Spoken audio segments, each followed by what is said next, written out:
A long, long time ago, in a galaxy far, far away. These are the iconic words that now open almost every single movie entry into the now famous Star Wars franchise. A franchise that is widely known for mirroring the events of the current world and teaching us lessons so that we might prevent the things that happened within that saga.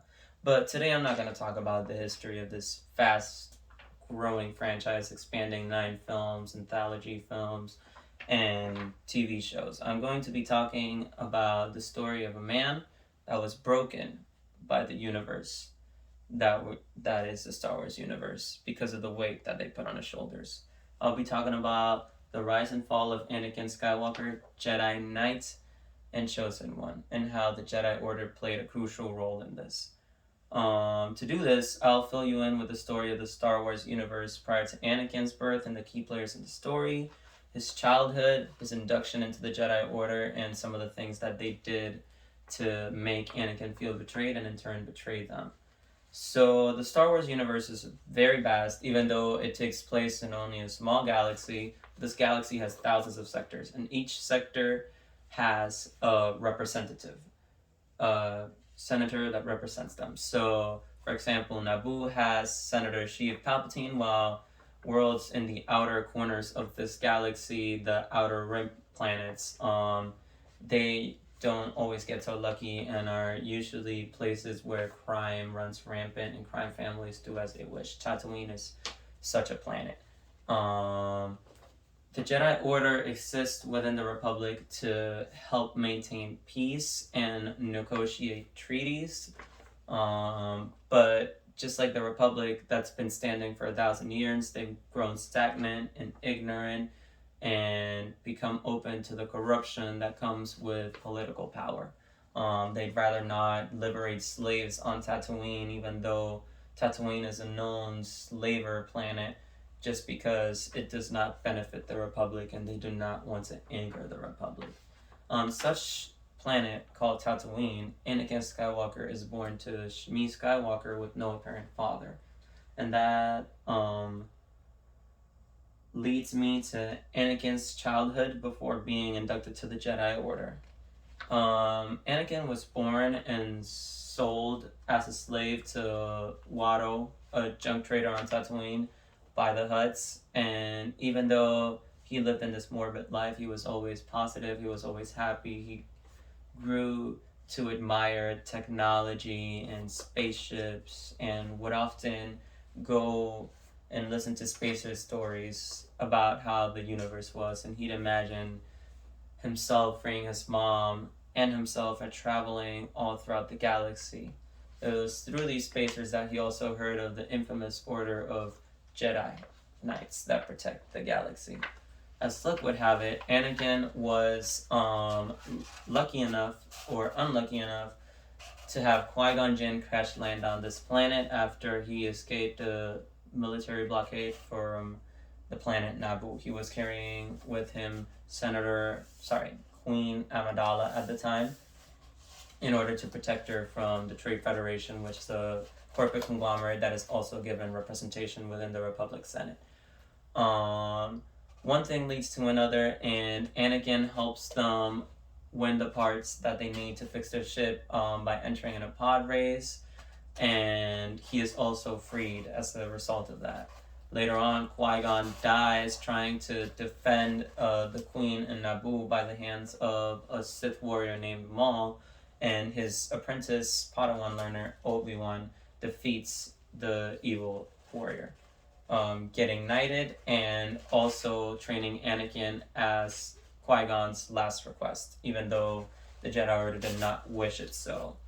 After that, 10 years pass, and Anakin is already within the Jedi Order. Now, Obi-Wan was not the best teacher. He was not ready to teach when he was given Anakin as a Padawan. But after 10 years, Anakin is assigned to a mission to protect now Senator Padme Amidala from an assassination attempt on her life.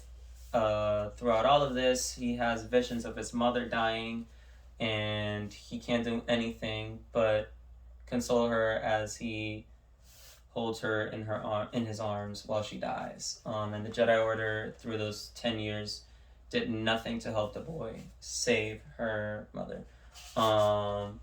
That's one of the many atrocities committed by the Jedi Order, not trying to help Anakin free his mother. After this, a known galaxy-wide conflict known as the Clone Wars erupt, and the Jedi does some questionable things that make Anakin's faith in them shake a little bit. They give him a Padawan learner named Ahsoka Tano after he just lost his mother, which was a very dicey choice.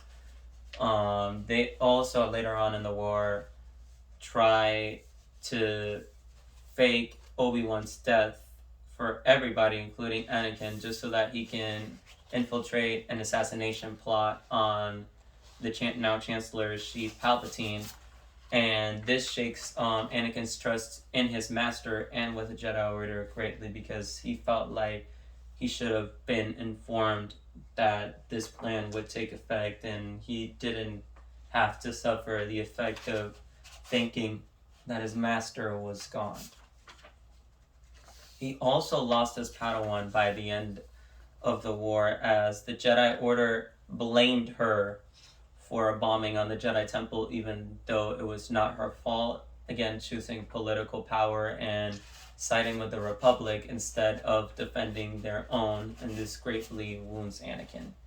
By the end of the war, Anakin is just growing tired of the Jedi Order's arrogance, but he realizes that they are no greater than the evil that they prophesized to fight, the Sith.